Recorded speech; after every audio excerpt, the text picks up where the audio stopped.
you.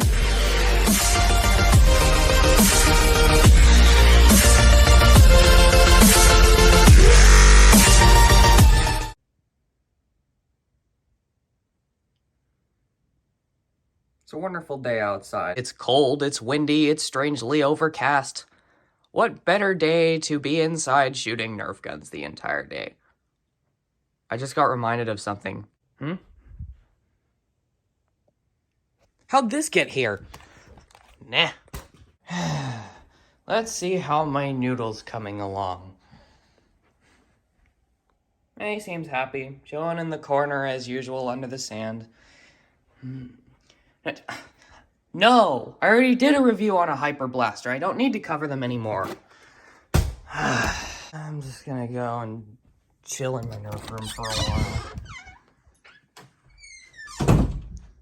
Something feels off. Something...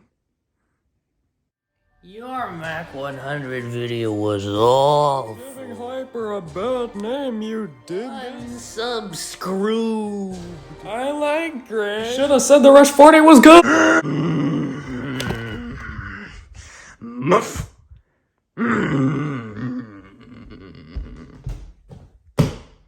There's a chair in here now. It's very lovely. Right, so there's this thing called Negative brand perception, where basically one opinion sets the stage and tone for all the opinions on a particular product, so that no matter what anybody says, it's still gonna be negatively seen because of what happened previously. And if you've been a long-time viewer of my channel, my Mac 100 review is pretty scathing. I basically called it out for being a direct copy of the Percy's that didn't do anything right other than the looks and the ergonomics and just like the style that it gives off. And to be fair, the same thing goes for the Siege 50. That blaster looks great, but it's really not a good blaster. So the two main flagships are really bad. It gave a lot of doubt when it came to the little pistol that would be the entry-level blaster and inevitably the cheapest one in the lineup. At a retail price of $30, it was like, oh yeah, this is an investment, especially for a pistol. But I have a lot of things to say about this. A lot of things that if you have not seen this blaster, you are not expecting, but if you have seen this blaster, you already know everything I'm about to say about it. But before we get into that, let's start off with the ergonomics. First off, this is a grip. A grip is supposed to be comfortable. And this thing is very wonderful on your hands. It has this nice patterning to it that's kind of like this triangular geometrical hexagon pattern. I mean, look at that. That looks so interesting, and it feels great on your hands. Like, it really feels like a rubberized texture, even though it is just plastic. And even though that there are these decals, they're hidden in the shell so they don't jut out and dig into your hands. There is nothing that is digging into your hands on the whole grip. They really mastered this grip design by combining something that's really comfortable with something that looks amazing. The trigger is a little bit questionable when you look at it because it's completely flat, but for the style of blaster that this is, the trigger is actually pretty nice. It has this texture kind of rough grid thing on the front that gives your finger a nice place to rest so that you know when your finger's on the trigger. I mean, I don't know how you would not know when your finger's on the trigger, but who knows.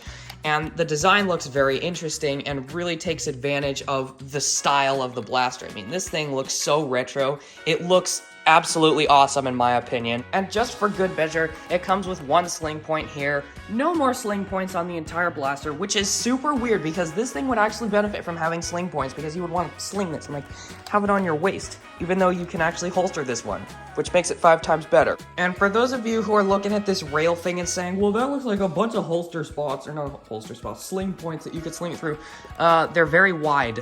There is no sling on planet Earth that is going to fit through there comfortably, so yeah, I would just disqualify that now. And in case you like tactical rails, especially weird tactical rails that actually serve a purpose, this one has 4 of them. This pistol has 4 rails. One here, one there, and one up here that you're never going to use guaranteed. Let's talk about the idea of this blaster and why it is quite possibly the most practical thing Nerf has ever released, period. This is a Hyper refill canister. Basically a little tube that connects to a tactical rail that you can fit 50 rounds into. And I have another one that can fit 100 rounds. The idea is that you would take this and clip it onto your rail. Come on, there we go, like that. Look at how well that fits. That's what that rail's made for. It's a perfect fit. And then when you are out of Hyper rounds, you'd pull this up, pop, come on, pop open the hopper, and then dump hyper rounds into it. Now, you're probably wondering, all right, where are you going with this? You dump like 5 or maybe 10 rounds into it? The reason it's called the Rush 40 is because that is the maximum capacity it holds. 40 rounds! 40! And it holds 40 rounds comfortably. I managed to fit 50 rounds in this one time. Although, when I did that, it kind of caused some jamming issues, so I really wouldn't recommend doing that. But 40 rounds. This is a pistol the size of a Chronos, and it holds 8 times more rounds than the Chronos holds. And the way that they achieved that, because it's the same size, and the Chronos was really only able to hold 5 rival rounds. The reason is because it's a hopper mechanism instead of a magazine mechanism. Magazine mechanisms are good, but they take up a lot of space. For a hopper, you can get like every tiny little square inch of space filled with ammunition, pretty much. And because the hyper rounds are already small and dense, you can squeeze way more into the same space that you could squeeze maybe 5 or 10 rival rounds into. It's really quite genius. However, a hopper mechanism comes with its own inherent flaws, mainly the flaw that you can't use this blaster when it's flipped upside down, which is something that you could do with a magazine-fed blaster because there's constant tension on the rounds. But because these rounds are basically anything goes just so long as it fits into the barrel, it's not gonna work like that. It has to be right side up, and gravity has to be on your side. For that, they have tilted the hopper slightly down so that when you're holding it flat, the rounds automatically go into this funnel thing and go into the middle where the barrel is. However, when you tilt it up even slightly, that angle changes, and you suddenly stop shooting rival rounds, or hyper rounds. So you can't really take this blaster and use it to hit somebody who's up higher than you. You kind of have to be on the same level with them unless you tilt the blaster down, then prime it, and then tilt it up, which is really annoying. A blaster that very well fixes this problem, and I'm gonna reference a lot because I love it, is the Rival Prometheus. This hopper mechanism essentially has a funnel on all 4 sides, which gets the rounds straight into the middle, and it's like basically a fall into the conveyor belt system. So the amount of times that it's going to fail is way smaller than with something like this, where you pretty much have to be tilting it forward to get it to work, because the angle that this thing is at is more steep. Like, look how steep that is. The rival rounds are going to slide into it even if the blaster is tilted up slightly.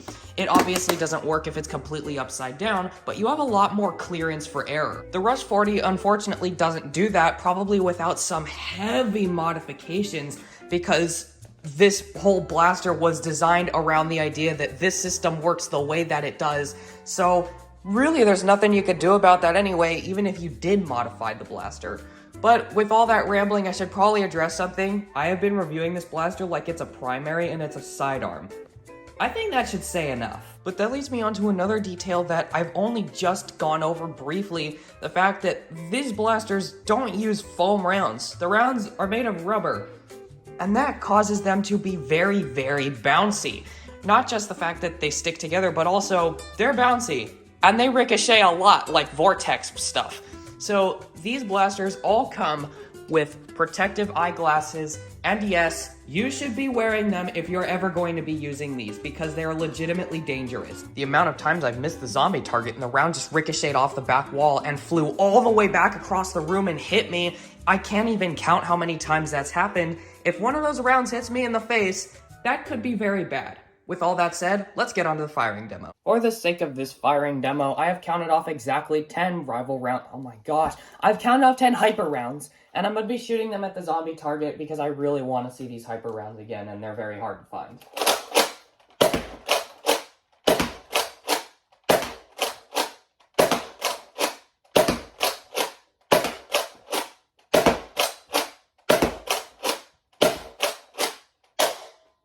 Nope, there's still one in there.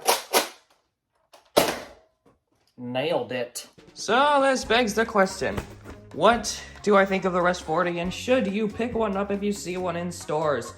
Well, despite being a hyper blaster and having the rounds that frequently stick to each other, don't feed consistently, and you will lose in the grass after one game of playing, most likely not even being able to find 1/4 of them, please buy this blaster if you see it.